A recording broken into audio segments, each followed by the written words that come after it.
Huwag niyong matawag-tawag ng fake news yung sinasabi ko. Baka bigla akong mag-upload ng video dito. Baka hindi mo kayanin, mother.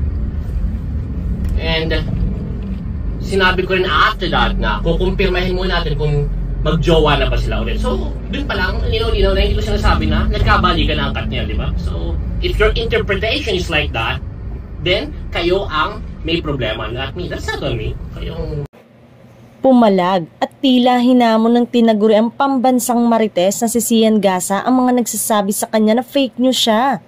Matapos ang Facebook post niyang nagkaayos na umano ang dating power couple na sina Catherine Bernardo at Daniel Padilla. Say ni Gasa, baka bigla akong mag-upload ng video rito. Muling naging sentro ng kontrobersyal ang social media personality na si Sian Gasa. Matapos nitong ipagdiin na totoong nagkaayos na sina Catherine Bernardo at Daniel Padilla sa kabila ng pahayag ng ina ni Catherine na si Min Bernardo na nagbabala laban sa fake news. Naglabas ng pahayag si Min Bernardo, nanay ni Catherine, at nagbabala sa publiko na huwag basta maniniwala sa mga hindi beripikadong chismis.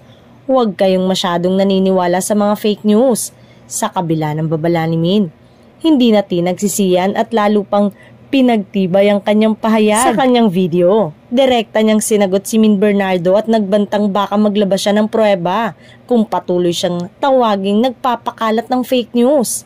Nagpatuloy pa siya sa kanyang pahayag sa isang Facebook post. Sinabing 100% na nagkaayos na sina Catherine at Daniel, maliban lang sa 0.1% germs na hindi napatay ng safeguard, isang patama na may halong biro.